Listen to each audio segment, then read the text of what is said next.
Hi everyone, मैं हूँ आपकी host and दोस्त Ayushi and welcome to Law Headline Channel. Honorable Supreme Court on the 5th of January 2022 in the case of Mahindra and another versus the state of Madhya Pradesh. In Criminal Appeal number 30 of 2022 has decided the case law of Section 149 of Indian Penal Code. In this case, Supreme Court has decided that under which circumstance Section 149 of Indian Penal Code would be implemented. Before discussing the law point held by Supreme Court, we first go through the case detail for better understanding of the case in the relevant section.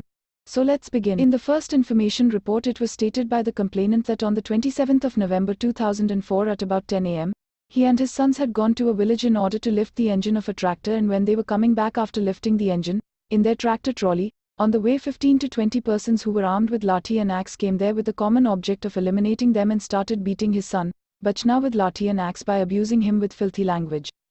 They were Mahendra Singh, Roop Singh, Khilan Singh son of Halkai, Bhujbal and 10 to 12 other persons, whose names are not known to him.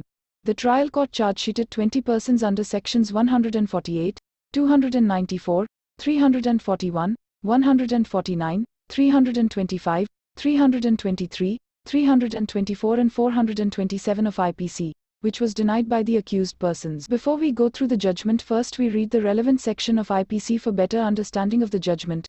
Section 141 is discussed about the unlawful assembly. An assembly of 5 or more person is designated an unlawful assembly if the common object of the persons composing that assembly to commit a crime is defined in the section. Section 149 of IPC. This section discuss about the penal provision of the crime committed by the unlawful assembly. Every member of unlawful assembly guilty of offense committed in prosecution of common object.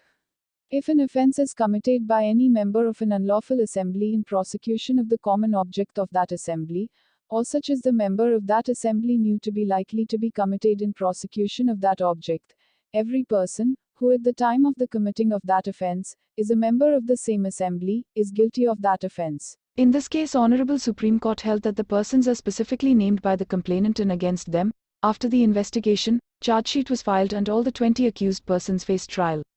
It was not the case of the prosecution that there are other unnamed or unidentified persons, other than the one who are charge sheeted and faced trial.